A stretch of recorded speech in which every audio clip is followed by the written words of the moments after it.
ખેડૂત મિત્રો, મૂકો લાપસીના આંધણ. ખૂબ સરસ મજાની વૈશ્વિક કપાસ બજારમાં કપાસના ભાવને એક પ્રકારની સારી એવી રિકવરી તેજી તરફી આગળ ધપાવે તેવો માહોલ વૈશ્વિક લેવલે કપાસ બજારમાં બની રહ્યો હોય તેવું જાણવા મળી રહ્યું છે. સૌપ્રથમ આજે તારીખ 6/1/2026ના રોજ ગુજરાતના લગભગ 10-11 સેન્ટરોમાં કપાસના 20 કિલોના ઊંચામાં ઊંચા ભાવ 1600 કે 1600થી ઉપરની સપાટીએ જોવા મળેલા છે. તે આપણે સૌપ્રથમ જાણી લઈએ. હળવદ 1600, વાંકાનેર 1621, માણાવદર 1610, અંજારમાં અમુક જગ્યાએ 1602 અને અમુક જગ્યાએ 1605 જેવા ભાવ બતાવે છે. જે સાચા હોય તે તમે કોમેન્ટમાં જણાવજો.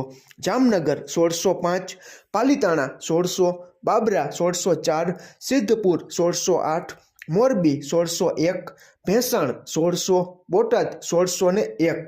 ખેડૂત મિત્રો, આ જે 10-11 વિસ્તારો છે ત્યાં ખૂબ સારામાં સારા કપાસના 20 કિલોના ઊંચામાં ઊંચા ભાવ જોવા મળેલા છે. બીજા વિસ્તારોમાં વાત કરીએ તો અમરેલી 1590, જામજોધપુર 1560, ખાંભા 1551, ગોંડલ 1591, પાટણ 1588, વડાલી 1580, કાલાવડ 1580, વિજાપુર 1565, કડી 1565, માણસા 1574. ખેડૂત મિત્રો, આ પ્રમાણે ગુજરાતમાં આજે 20 કિલોના કપાસના ઊંચામાં ઊંચા ભાવ જોવા મળેલા હતા. ટૂંકમાં દિવસે ને દિવસે જે સેન્ટરોમાં ગઈકાલે લગભગ 7-8 કે ખાસ યાદ નથી, પરંતુ આજે 10-11 વિસ્તારોમાં કપાસના 20 કિલોના ઊંચામાં ઊંચા ભાવ 1600 કે તેનાથી વધારે સપાટીએ આપણને જોવા મળ્યા છે, જે કપાસ બજાર બાબતે ખૂબ સારામાં સારી બાબત ગણી શકાય. ખેડૂત મિત્રો, વૈશ્વિક કારણોની આપણે વાત કરીએ તો ચીને જે કપાસ ઉપરની આયાત ડ્યુટી તેના દેશમાં લગભગ 6% જેટલી હતી તે 5% ઓછી કરી છે, એટલે કે 5% ઘટાડી છે. માત્ર 1% જ ચીને આયાત ડ્યુટી છે તે કરી નાખી છે. જે પણ વૈશ્વિક લેવલે કપાસ બજાર માટે આવનારા સમયમાં કેવા સંજોગો ઊભા કરે છે તે આપણે જોવાનું રહે છે. અને બીજું કે ડોલર છે, અમેરિકન ડોલર. ખેડૂત મિત્રો, $1નો ભાવ આપણે ભારતીય રૂપિયામાં ગણીએ તો 90 રૂપિયા અને 10 પૈસાની આસપાસ થઈ ગયો છે. ટૂંકમાં ડોલરમાં મજબૂતી આવતા ખેડૂત મિત્રો, આપણે જે દેશોમાંથી આયાત કરવાની હોય તેમાં ઘણો બધો વધારો આપણે ચૂકવવો પડે, એટલે આપણે બીજા દેશોમાંથી આયાત છે તે પણ ઘટશે, જે કપાસ બજાર બાબતે ખૂબ સારામાં સારી બાબત ગણી શકાય. અને ડોલર છે તે ખેડૂત મિત્રો મજબૂત બને તો કદાચ આપણે ત્યાંથી બીજા દેશોમાંથી જે રૂ મંગાવતા હોય તેનું આપણને ખ્યાલ જ છે કે ડોલર વધે તો વધારે પૈસા ચૂકવવા પડે, એટલે કદાચ નિકાસની શક્યતાઓ પણ આવનારા સમયમાં કેવી આપણા દેશમાંથી ઊભી થાય છે તે આપણે જોવાનું રહે છે. બીજું કે ખેડૂત મિત્રો, એનસીડેક્સ ઉપર કોકુડકલ કપાસિયા ખોળના વાયદા મજબૂતીની સાથે ટકેલા છે અને રિકવરી તરફી થોડા ઘણા વધીને બંધ આવે છે.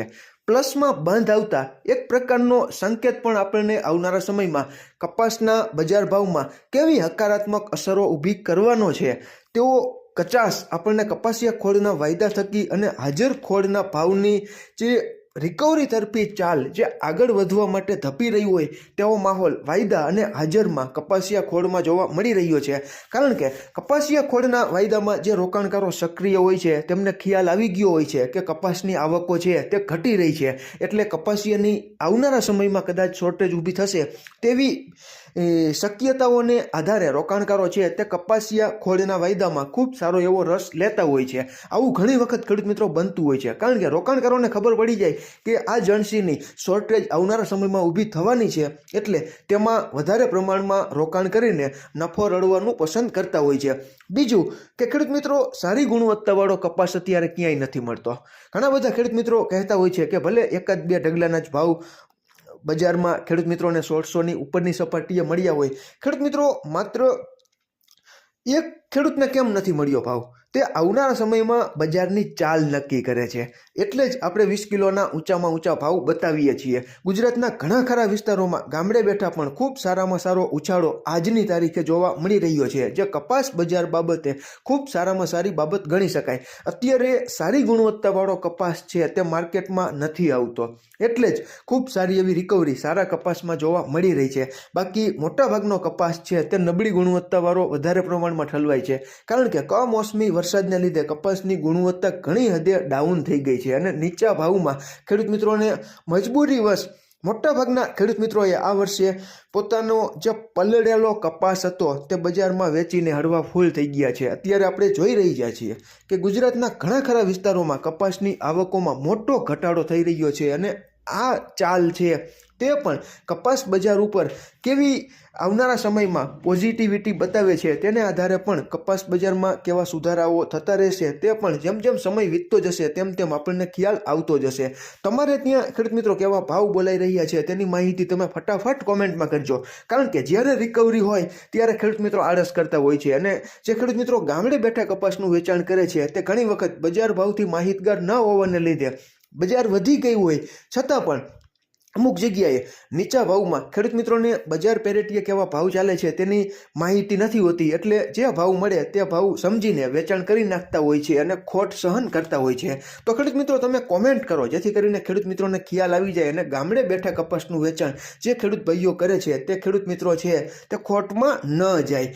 ખેડૂત મિત્રો આ વર્ષે ભારતમાં કપાસના વાવેતર વિસ્તારમાં મોટો કાપ છે. ઉપરાંત જે ખેડૂત મિત્રોનો કપાસ સારો હતો તેવા ખેડૂત મિત્રોને ગુલાબી ઈયળ એટલી હદે પરેશાન કરી ચૂકી છે કે ખેડૂતોને આ વર્ષે ઉત્પાદનમાં મોટો કાપ છે. તે કદાચ જે માવઠામાં નથી બગડ્યો તેનાથી પણ ઘણું બધું નુકસાન ગુલાબી ઈયળના કારણે જે વિસ્તારોમાં કપાસ બચી ગયો છે ત્યાં પણ નુકસાની ગુલાબી ઈયળ કરાવી નાખે તેવી પૂરેપૂરી શક્યતાઓ છે. ખેડૂત મિત્રો અત્યારે ઘણા બધા એવા સમાચારો પણ આવી રહ્યા છે કે નીચા ભાવના કારણે ઘણું બધું કપાસનું વાવેતર કપાશે. હવે ખેડૂત મિત્રો આ ભાવમાં કપાસ કોઈને પરવડતો નથી. જો સારામાં સારી બજાર કપાસની વધે તો જ ખેડૂત મિત્રો કપાસની ખેતીમાં ટકી શકે તેમ છે. બાકી આવા ભાવમાં આપણે જોઈએ છીએ કે રાસાયણિક ખાતરોના ભાવ ઘણા બધા વધી ગયા છે. છાણિયા કોહવાયેલા ગળતિયા સેન્દ્રિય ખાતરના ભાવ પણ ઘણા બધા ઊંચા ચાલી રહ્યા છે. બીજું કે ગુલાબી ઈયળ છે તે કપાસના પાકમાં છેલ્લા ઘણા વર્ષોથી મોટું નુકસાન કરાવતી થઈ ગઈ છે, એટલે ઉત્પાદન કાપી નાખે છે.